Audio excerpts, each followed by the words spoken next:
Bilyaran na negosyo mga kanegosyo. Paano to kumikita? Eto, kung nagsisimula ka pala magnegosyo, tapusin mo tong video na to, sigurado marami kang matututunan. Kung nagninegosyo ka naman na, malamang isa to sa dahilan kung bakit hindi lumalaki yung negosyo mo. Ako nga pala si Jepoy, isang negosyante. Isa rin akong DJ. Kung kailangan nyo pala ng DJ sa club, sa bar, or sa event, message lang kayo dito sa page ko or comment lang kayo. Bilang negosyante, meron na akong 10 taon na karanasan na pagkalugi sa pagdinegosyo. Tunay na negosyo lang, hindi networking tulad ng sari-sari store, barbecuehan, bilyaran, rental. Ito nga pala yung negosyo kong bilyaran. Kangaroo pa yung brand ng bilyaran ko. Naka-aircon yan mga kanegosyo. Kwento ko lang. After ko malugi ng sari-sari store tsaka ng barbecuehan, nung dalawa kong negosyo na yon, hindi ko pa alam yung focus in one on mga kanegosyo.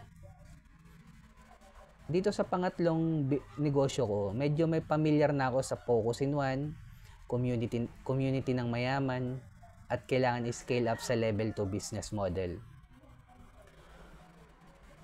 Nung nalugi ako sa Quezon City mga kanegosyo, nasa QC kasi yung store ko nun. Store ko ng sari-sari store na nalugi, tsaka yung store ko ng barbecuehan na nalugi. Taga Cavite kasi ako bumalik ako ng Cavite mga kanegosyo. At dahil nga familiar na ako sa community ng mayaman, naghanap ako ng school na kung ano yung school na may pera. At eto mga kanegosyo, na itayo ko malapit sa De La Salle, Dasma. May batas tayo mga kanegosyo na bawal magtayo ng bilyaran within 100 meter radius outside the perimeter ng school.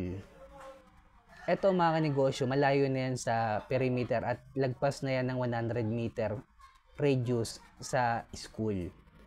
Kompleto din yung permit niyan. Bawal lang magsugal, bawal minor de edad dyan. At karamihan naman ng nagiging customer ko mga kanegosyo is puro college student. So puro nasa 18 and above na yung mga edad nila. So bawal din bata. Ang negosyong bilyaran mga kanegosyo, hindi siya tulad ng karinderya na kailangan mong, halimbawa, sa karinderya kasi, kapag halimbawa, zero talaga yung walang bumili sa isang araw, wala talaga, as in zero. Yung niluto mong ulam, automatic, na yun profit loss na yun Naglabas ka na ng puhunan doon At kikita ka lang naman doon kapag naubos yung niluto mong ulam. Sa negosyong bilyaran mga kanegosyo, kahit walang customer ngayong araw, ang lugi mo lang yung araw ng upa mo, bayad sa tao mo, pero hindi ka nalugi na yung nagluto ka mismo ng ulam na kailangan maubos to, kundi lugi. At hindi mahirap i-maintain ang negosyong bilyaran mga kanegosyo. Ang palit ng tapete niyan every 6 months. I-maintain mo lang na wag mabasa yung table. Bantayan lang ng maayos. Baka maanuhan ng mga upos ng sigarilyo. Ang negosyong bilyaran mga kanegosyo is rental business. Uupahan nila yung table within 1 hour.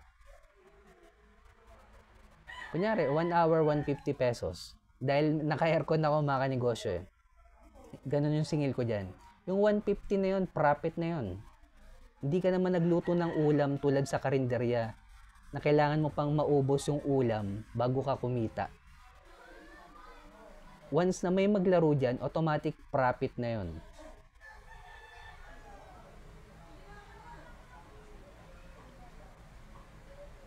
Kaya hindi mahirap i-maintain yung negosyong bilyaran.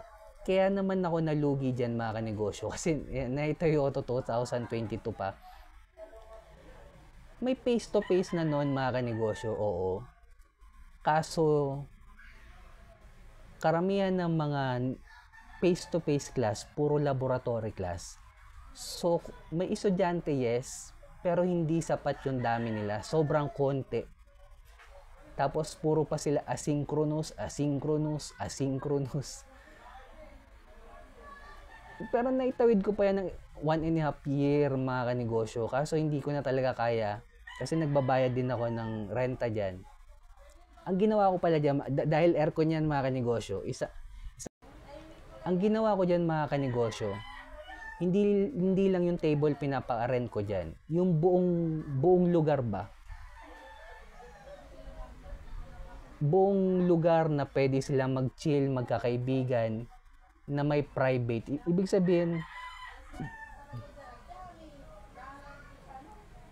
pag nirentahan nila yung buong lugar, wala nang ibang makakapasok.